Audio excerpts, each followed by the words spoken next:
the northern kingdom of Israel, a place that on the outside seemed to be at its peak.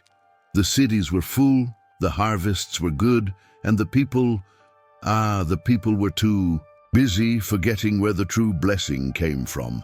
They were making alliances with any pagan neighbor who promised a little more security or wealth, trading the God who brought them out of Egypt for gods of wood and stone. Hosea, in the middle of this gilded mess, was a prophet. Not one of those who makes fire fall from the sky or parts the sea, no. His ministry was much quieter and, honestly, much more painful. His life was the prophecy itself, a tragic and bizarre mirror of Israel's infidelity. Hosea woke up that day with the weight of that burden crushing his chest, a weight that only he understood. He wasn't a grumpy old man, but a man in the prime of life, with eyes that, though deep, held a sadness that came from years of disappointment and blind obedience to a calling that felt like a personal punishment. He lived in a simple stone house in some village that lay in the shadow of Samaria. His life was marked by the strong smell of wheat in the market and the constant murmur of malicious gossip that followed him like a shadow, most of it about his wife. He didn't have a life of honors or banquets. He had a routine of suffering and prayer. That morning, the sun hadn't even broken the horizon, but he was already up, feeling a strange heat in the air, something that went beyond the arid climate of the season.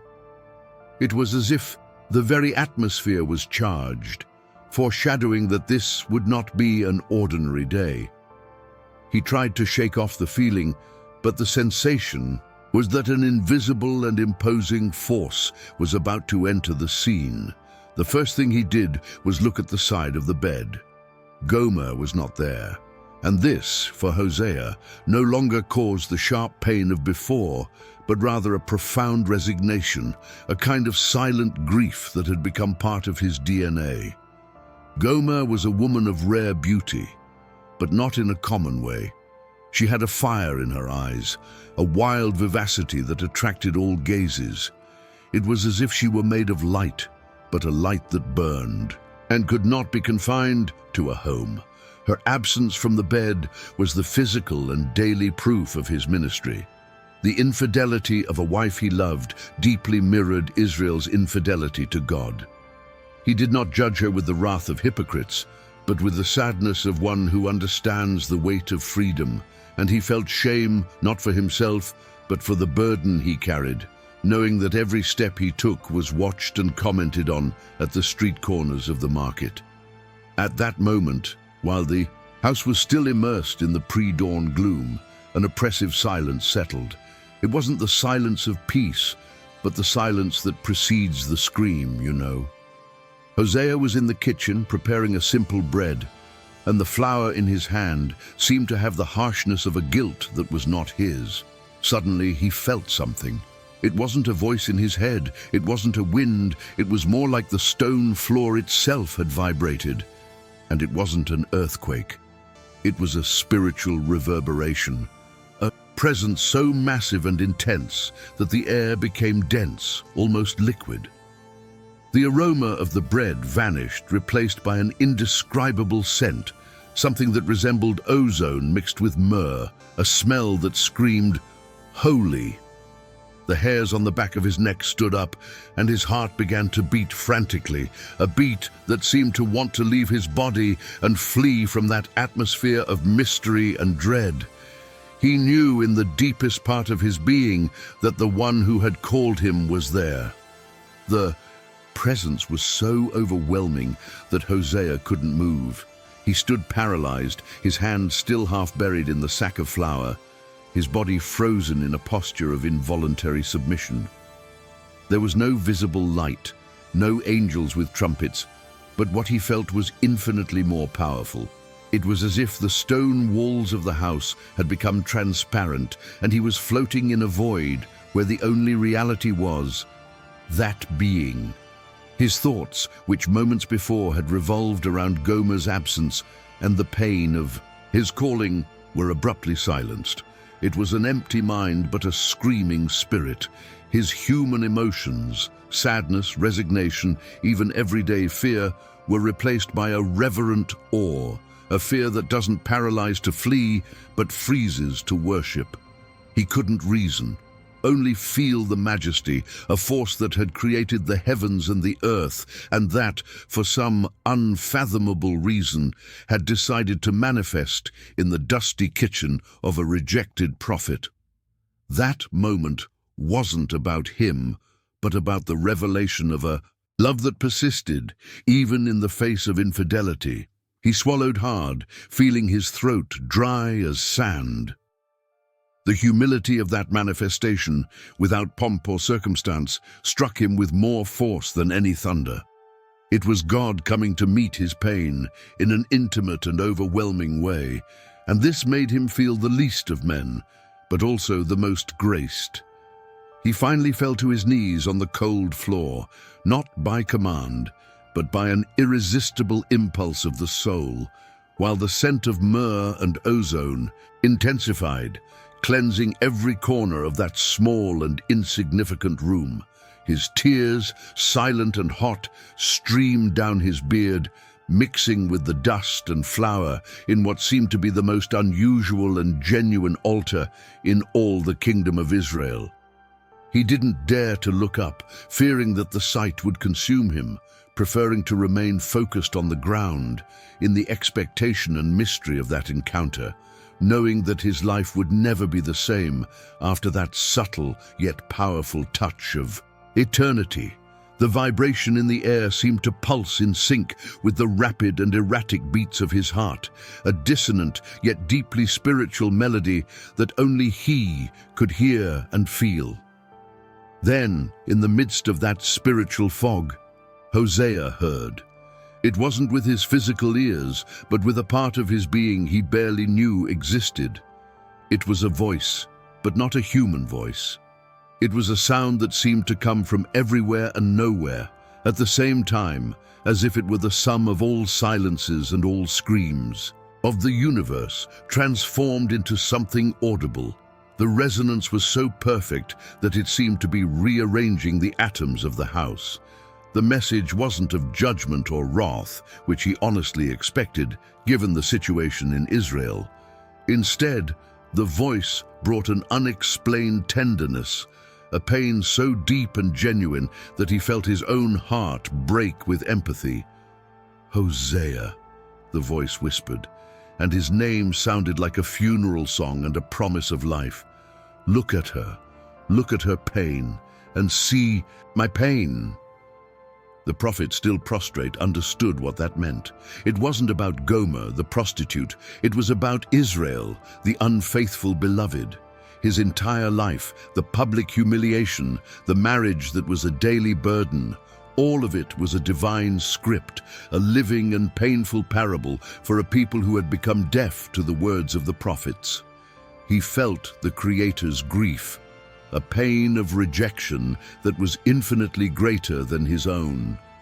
In that instant, his personal pain became small and, at the same time, gained a cosmic meaning.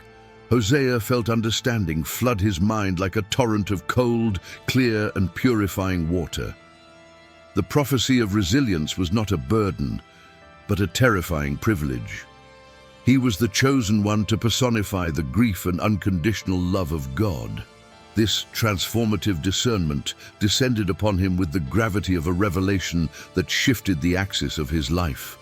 The prophet, previously just a suffering man, became at that moment a living messenger whose flesh and soul were the sermon itself.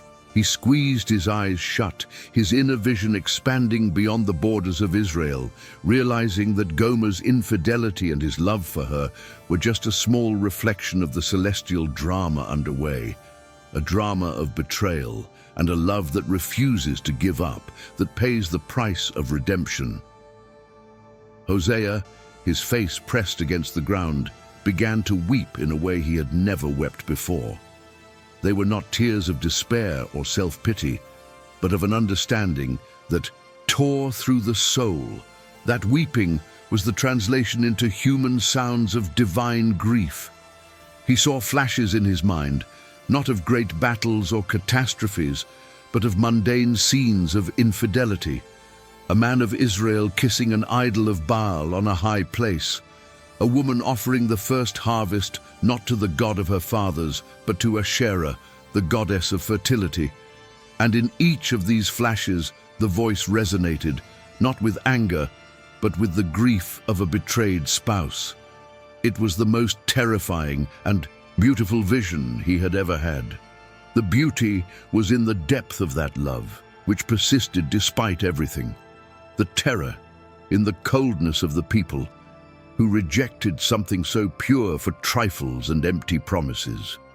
He felt that God's sorrow was not a theological concept, but a palpable emotion, weighing on him like a mantle of lead, but which, paradoxically, made him feel lighter, more connected to the purpose. His pain with Gomer was just a microcosm of Israel's tragedy, and upon realizing this, he felt a new kind of strength, a resilience born from the understanding that his life was not a mistake or a cruel joke, but rather the most eloquent instrument that the divinity could use. He tried to say something, perhaps an "I understand" or an "I'm sorry," but his throat emitted no sound. The only thing he could do was breathe heavily, the air still dense with the scent of ozone and myrrh, and let the emotional charge of eternity flood his small and fragile mortal body, redefining what it meant to be a prophet of resilience, whose pulpit was his own conjugal pain. Little by little, the intensity of the presence began to diminish, so gradually and fluidly that Hosea barely noticed the transition. There was no formal goodbye, no final thunder, just a silent withdrawal, like the sea receding after a giant wave, leaving behind wet sand and shells as proof of its strength. The smell of myrrh and ozone gradually dissipated, giving way again to the typical scent of flour, yeast, and the characteristic mold of his stone house. He remained on his knees for quite some time, his muscles aching, his body trembling slightly, but his mind was clear as a newly polished bell. The weight on his chest had disappeared. In its place, there was an indescribable sense of lightness and, strangely, a peace that made no sense. He finally managed to get up, his legs shaky, and leaned on the rustic table. The sun was already higher, and the first rays entered through the small window, illuminating the mess he had made on the floor. But what most caught his attention was the unfinished bread. He picked it up. The dough was warm, and touching it, he felt a residual energy, a heat that did not come from the environment, but seemed to have been impregnated by the presence. It was common bread, but now it seemed sanctified, a testimony bread of that unusual morning. Hosea knew that day would be different. He would not preach with words, but with the silent strength that had just been renewed within him. He was no longer just the betrayed husband, but the ambassador of indestructible mercy, ready to face the scorn of the city with a new pair of eyes, eyes that had seen the pain and persistence of divine love. Upon leaving the house, the sun was already bathing the village with a golden and relentless light. But for Hosea, the world seemed to have a new layer of perception. The colors were more vibrant, the sound of the market, which before was just irritating noise, now sounded like a cacophony of precious and lost lives. He wore no embroidered robes or carried imposing staffs. His clothes were simple, made of coarse linen, marked by time and road dust. But the way he walked had changed.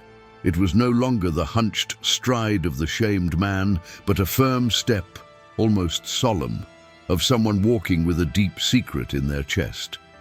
The testimony bread, which he prepared under the divine presence, was wrapped in a piece of cloth, and he carried it close to his body, like a sacred and personal amulet, the physical reminder of his renewal. Crossing the first alley, he saw a group of gossiping neighbors.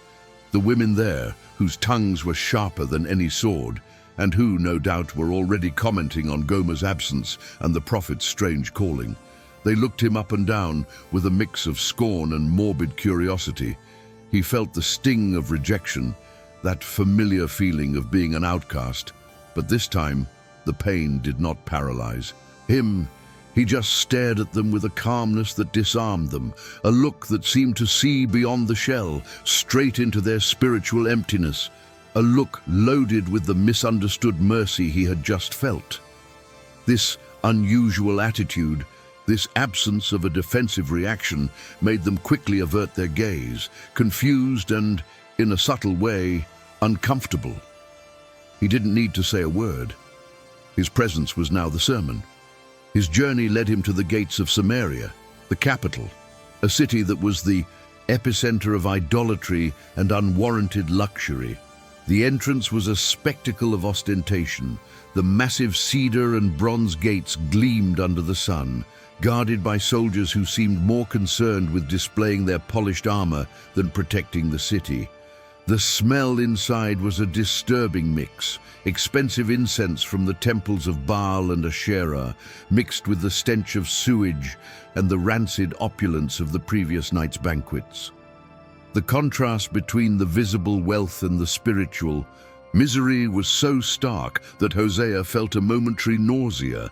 He headed for the busiest place, the central square where merchants shouted their prices and judges delivered their sentences, often bought with bribes. There, in the middle of that whirlwind of distracted humanity, he stopped. He didn't climb onto a pedestal, nor did he start shouting prophecies of destruction. Instead, he sat down on a low stone wall in the shadow of an ancient fig tree, took the testimony bread from the wrapper, and began to eat it slowly. It was an act of silent protest and private communion. With every bite he remembered the tenderness of the voice, the price of love, and the mission he had been given.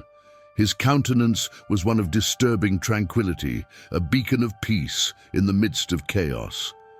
He spoke to no one, but his silence drew attention. People, accustomed to noisy prophets, were intrigued by that calm man, whose pain was evident in his eyes, but whose peace was unwavering. He was there, witnessing Israel's infidelity by eating the bread of fidelity, and the atmosphere around him began to change, an invisible circle of mystery forming as people stopped to observe him, trying to decipher the enigma of his stillness.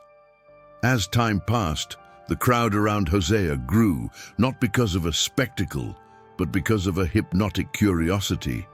He didn't preach, but the way he bit the bread and looked towards the horizon with that painful serenity made people begin to feel exposed in a very strange way. A hefty merchant, known for inflating prices and cheating widows, stopped a few feet away. He had a well-groomed beard and a belt adorned with silver coins, a man who radiated arrogance. He tried to ignore Hosea, but the prophet's eyes, even without looking directly at him, seemed to penetrate his soul, making him feel an unbearable discomfort. It was as if Hosea's stillness was shouting all his deceptions. The merchant cleared his throat loudly, trying to break the silence, but the sound seemed weak and pathetic in the middle of that dense atmosphere. Others approached, some laughing and mocking the crazy prophet who married a prostitute, but the jokes died in their throats. The truth is that Hosea's life, his disgraced marriage, and his misunderstood resilience was an unsolicited mirror of everyone's life there, full of broken commitments, abandoned loyalties, and a greater love that was constantly ignored. That silence in the square, in the middle of the day, was terrifyingly revealing, a kind of forced confession that the soul made without the mouth uttering a single word, and most people didn't know how to deal with that raw truth. Suddenly, a bizarre event broke the trance. An older woman with simple clothes and a face marked by wrinkles that told a story of much struggle approached. She was nobody important, but she had a cutting sincerity in her eyes. She knelt down not in front of Hosea, but slightly to his side, and began to weep, a painful but restrained weeping. She didn't make a scene. She didn't say anything about prophecy or about God. She just began to tell, in a whisper that only Hosea could hear, about the infidelity of her own husband, a craftsman who had traded her for a life of empty pleasures, and how she felt humiliated and alone. She saw in Hosea not a distant prophet, but a brother in pain, someone who understood the price of loving and being betrayed. And Hosea, with a supernatural calm, extended his hand without saying anything. He didn't touch her, but offered her a small piece of that testimony bread, the bread that had absorbed the divine mercy that morning. The woman took the bread with trembling hands, and putting it in her mouth, her weeping ceased. Her eyes widened. It was as if, in that small portion of dough, she had tasted not just wheat, but a mouthful of indestructible hope. It was a private and public experience at the same time, a micro-miracle that reinforced the atmosphere of reverence and of something completely out of the ordinary that was happening there in the heart of the most unfaithful city in Israel. The scene of the woman eating Hosea's bread did not go unnoticed. To those looking from afar, it was just a man giving a piece of bread to a stranger. But for those who were close enough to feel the alteration in the atmosphere, what happened was a magnetic phenomenon. They saw the woman's pain replaced by an immediate peace, as if a spell had been broken. The arrogant merchant from before, who had been feeling uncomfortable, now seemed petrified. He couldn't take his eyes off the bread, wondering what kind of invisible ingredient had been put into that dough. The entire square, which minutes before was a stage of shouts and bargaining, began to be taken over by a whisper of admiration mixed with fear. People stopped their activities. The olive oil seller dropped the amphora. The burden carrier leaned the merchandise on the ground. No one understood the logic, but everyone felt the weight of the miracle. Not a miracle of physical healing, but a miracle of hope restoration, something much deeper and, in fact, much more necessary, for that people sunk in spiritual hopelessness. They looked at Hosea, the betrayed husband, the humiliated man, and for the first time saw in him not a fool but a priest of sorrow, someone who carried the burden of his own life to redeem theirs. It was a moment of spontaneous reverence, the kind of silence that only happens when something profoundly sacred erupts into the noisiest everyday life. Hosea's attitude was fascinating. He didn't boast, nor did he look at the crowd as if he were expecting applause. He simply continued to eat his bread with that expression of loving resignation that was peculiar to him. His calm was a challenge to the hysteria of the city. He wasn't there to condemn, he was there to personify forgiveness. His entire life, the price he paid for Gomer, the shame endured, the unwavering loyalty, was the silent sermon that the crowd was finally beginning to hear. A young woman, who was accompanied by her mother, moved away from the crowd, ashamed, and tears began to roll down her face. Hosea, who seemed to be looking into infinity, somehow felt the presence of her pain. The young woman had just run away from a marriage alliance arranged for money, trading family security for an uncertain life, and the sight of the prophet and that anointed bread made her conscience scream louder than any human voice. She felt like Israel herself, trading the lasting for the ephemeral, true love for illusion. Hosea, without her asking, broke off another small piece of the bread. And in a way that seemed like a choreography rehearsed by eternity, he just extended his hand, waiting. He didn't force her, but invited her to the communion of mercy. The girl hesitated, but the unexplained strength that emanated from him was irresistible. She walked with slow and uncertain steps, accepted the bread, and as she chewed, she felt a strange courage born within her, the courage to go home, not to be punished, but to start over. That act of eating the bread was a baptism of resilience for everyone who witnessed it. The atmosphere in the square was no longer just silent. It was laden with an almost palpable solemnity. What began with scorn and curiosity had transformed into a collective state of introspection. People who lived chasing profit and pleasure were now standing still, almost in a trance, looking at Hosea, the guardian of others' sorrow. The omnipresent narrator saw, like no one else, that the soul of the city was churning.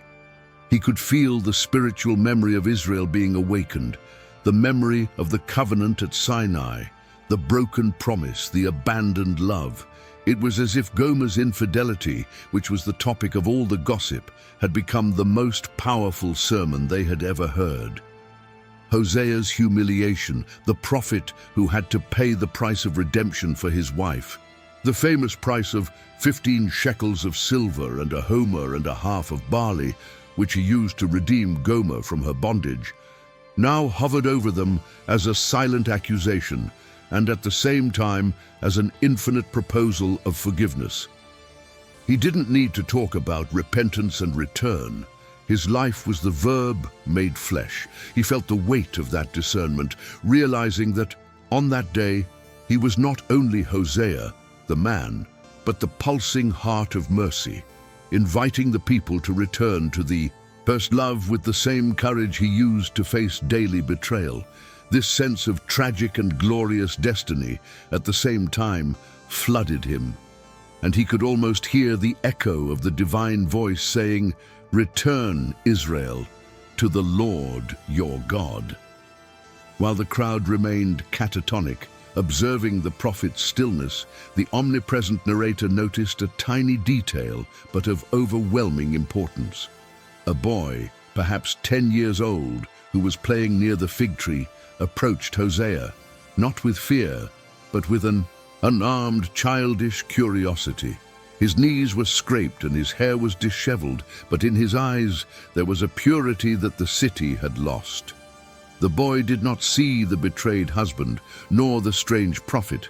He saw only a man profoundly sad and profoundly at peace. He stretched out his small, dirty hand and gently touched the edge of Hosea's mantle. In the instant of the touch, the prophet, who seemed to be meditating, opened his eyes, and for the first time that day, smiled. It was a quick, almost imperceptible smile, but one of overwhelming sweetness, a smile that was the sum of all the forgiveness he had learned to give. The boy didn't ask for anything, but Hosea, in a gesture that seemed both spontaneous and orchestrated, picked up his water jar and offered it to the boy. The jar was simple clay, but the water seemed crystal clear and cold, the most refreshing the boy had ever tasted. That act of offering pure water in a city thirsty for trivialities was the final symbol of his message at that moment.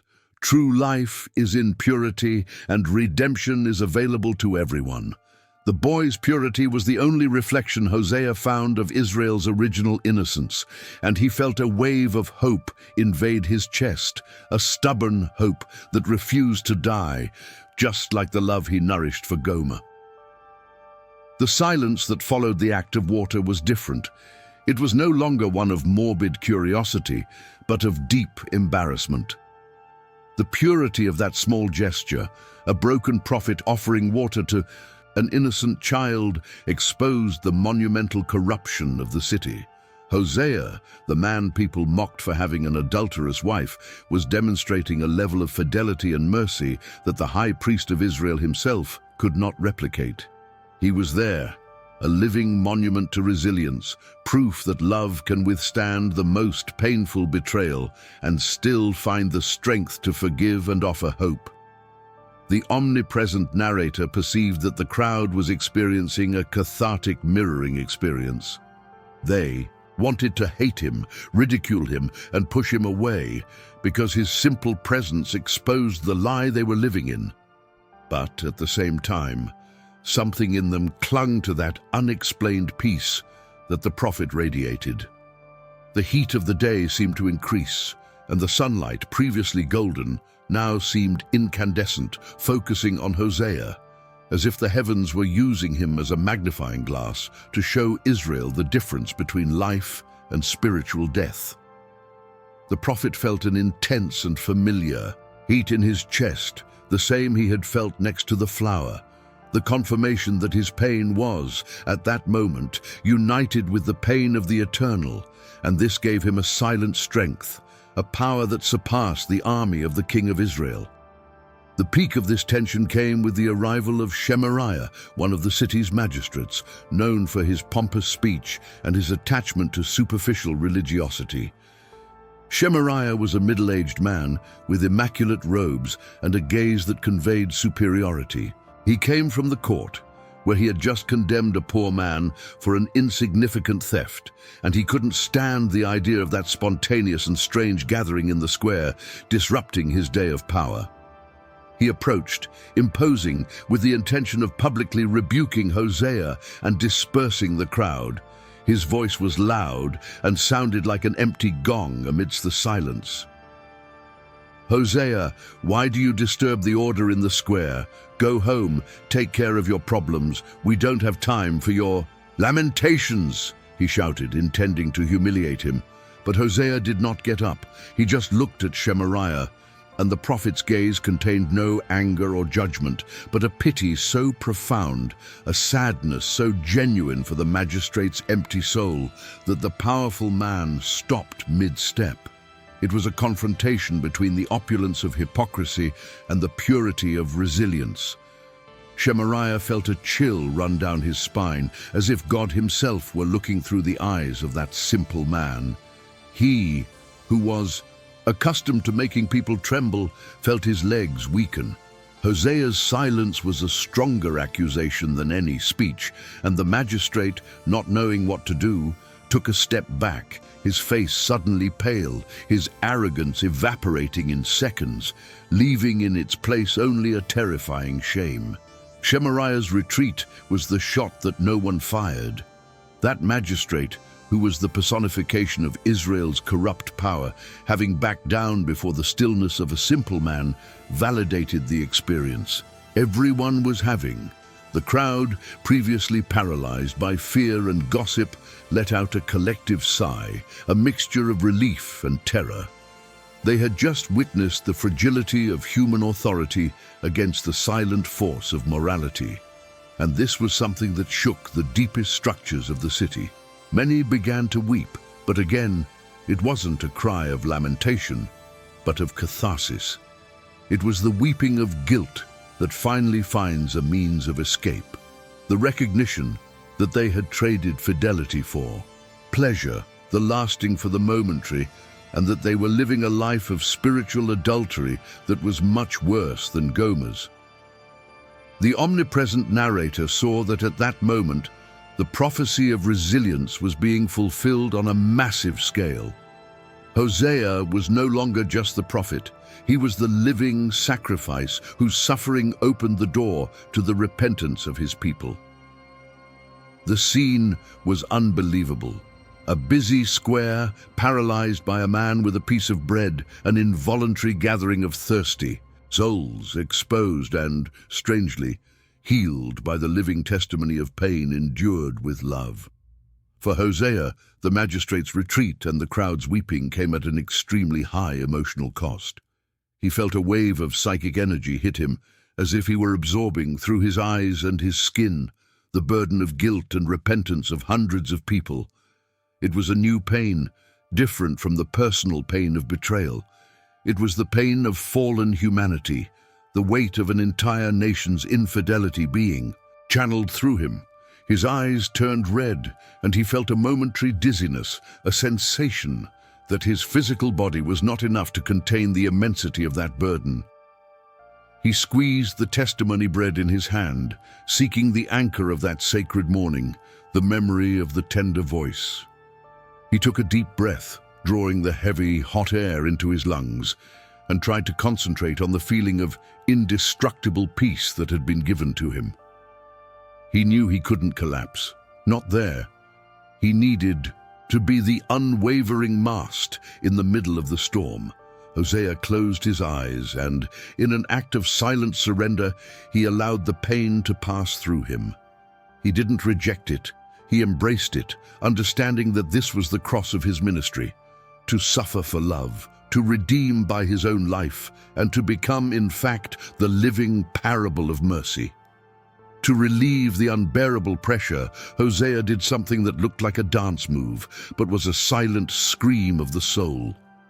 He bent forward, his head almost touching his knees, and let out a guttural sound, a groan that was not of weakness, but of Herculean effort to process the torrent of other people's emotions.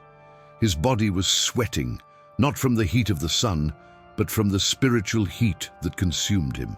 It was as if he were in a crucible of purification, burning Israel's guilt in his own flesh. That groan, however, had a strange effect on the crowd. It didn't scare them, but made them feel an even deeper connection. They realized that his suffering was legitimate, and more importantly, that he was suffering for them. The omnipresent narrator perceived that Hosea's pain was, at that moment, the most effective prayer in all the northern kingdom, a cry that ascended to the heavens without words, only with the sincerity of the endured agony. The prophet, upon straightening up, seemed to have lost weight, as if the burden had been processed and dissipated, leaving him more transparent and ethereal. His eyes, previously full of fatigue, now shone with a light of unwavering determination, a silent flame that stated, "I remain faithful, so that you may return to being so." The sensation of relief that hit him was instantaneous and profound, like the icy current of a river washing away centuries of dust and dirt, preparing him for the next step. Hosea's next step was not to preach, but to act. He knew that emotion was fleeting. What remained was practical action and continuous testimony. He looked up at the sky, not seeking a sign, but as if he were making a silent vow, and then turned his gaze back to the crowd, who still watched him with an almost primitive reverence. He took the cloth that had wrapped the testimony bread and opened it, not to share the bread again, but to reveal what was hidden beneath it, a small, worn clay pot. Inside the pot were the silver coins and the rest of the barley that he had used to redeem Gomer from bondage. It was the price of redemption, an object of personal shame, transformed into a symbol of unconditional love. He didn't need to say that this was the price God paid for Israel. The scene spoke for itself. The magistrate Samaria had bribed, sold, and bought the people. Hosea, the humiliated prophet, had bought back his treacherous wife with his own sacrifice. Hosea extended the pot to the crowd, not as an offering, but as a physical testimony. This is the price of fidelity. This is how love behaves. It was an incredibly original act of divine pedagogy, a materialized sermon, generating in the observers the feeling of, "Wow, I've never heard that before." The prophecy of resilience was not just about enduring pain, but about paying the price to bring the beloved back, no matter how far they had gone. The sight of the clay pot and its humble contents, the coins and the barley, generated a silence of dismay and wonder. People were not just seeing money, they were seeing the cost of redemption. Every shekel of silver, every grain of barley, represented Hosea's pain, his public humiliation, and by extension, the price that God's love paid to have Israel back. That pot was not a sacred urn, but an artifact of radical fidelity. The omnipresent narrator perceived that the crowd was experiencing a cathartic mirroring experience. They were Gomer, the unfaithful, and Hosea was the personification of the persistent bridegroom who never tired of loving. The contrast was brutal. The city spent fortunes on temples of empty gods and on fleeting pleasures, while the true value was there, in that clay pot, the symbol of a sacrifice made to rescue a traitor. A murmur began to run through the crowd, but it was not of scorn. It was a whisper of pain and repentance. Some men who had abandoned their families for lovers or for illicit wealth lowered their heads, tears streaming down from the deep shame of recognizing themselves in Gomer's infidelity. The square had been transformed into an improvised sanctuary, a place of brutal encounter with one's own conscience, where the only sermon was the broken yet resilient life of a single man. The strength of that moment was so great that suddenly people began to move, but not to leave, but to undo their burdens right there. A man who sold small, crude clay statues of Baal approached Hosea. He was a frail type, with calloused hands and eyes full of an almost palpable guilt. He didn't dare touch the pot, but did something completely unexpected.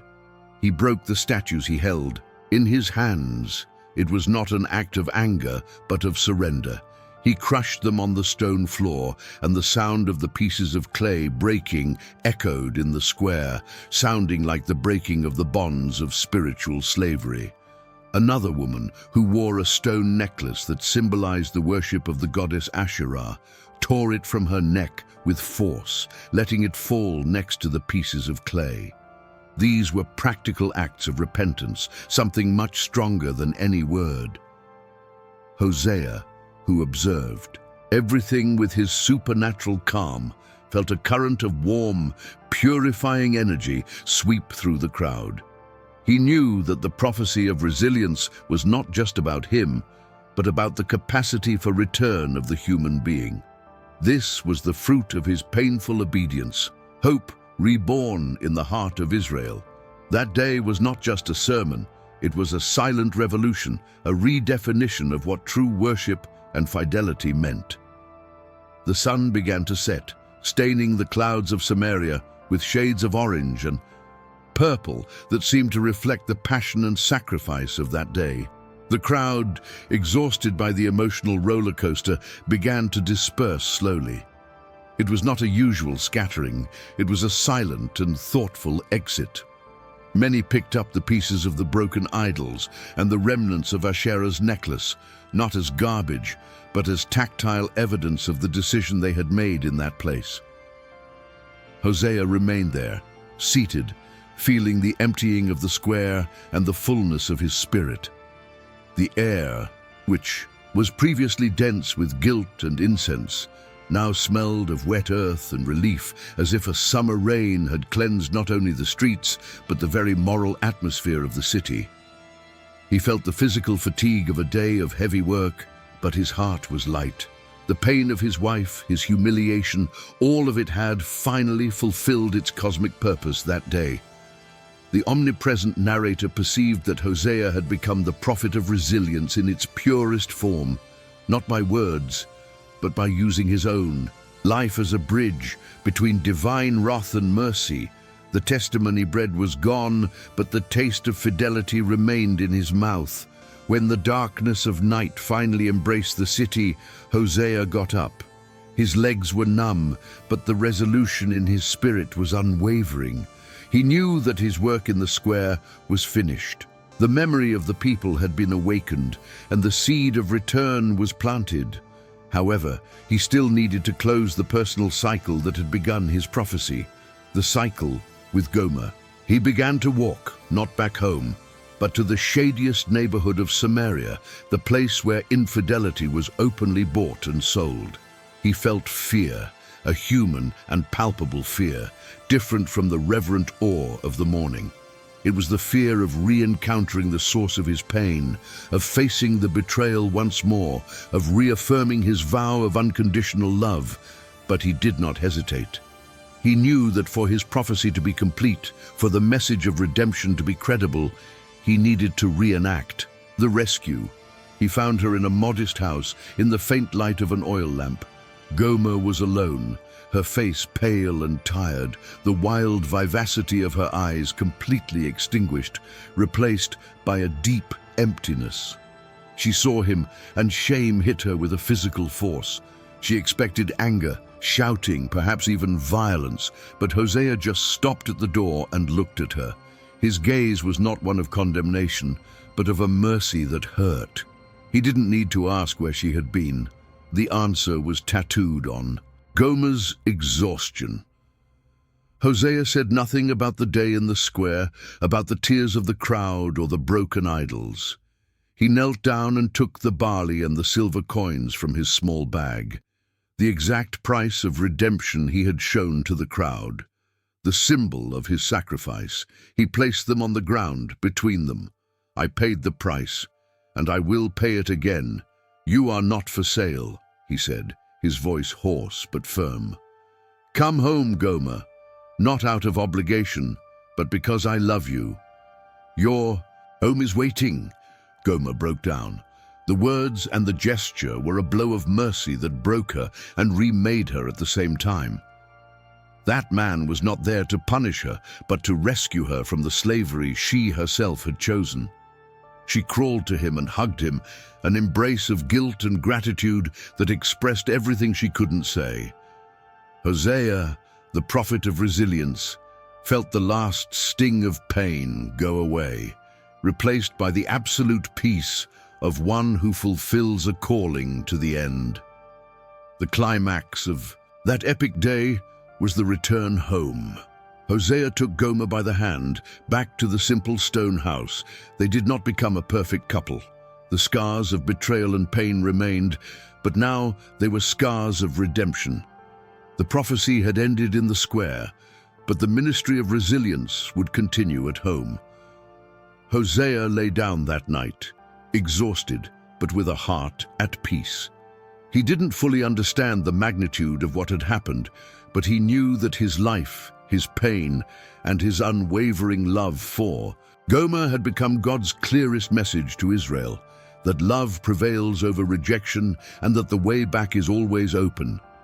That day was the turning point, the moment when Hosea ceased to be a suffering man and became the prophecy of resilience that echoes to this day, a testimony that fidelity, even in pain, is the greatest force in the universe.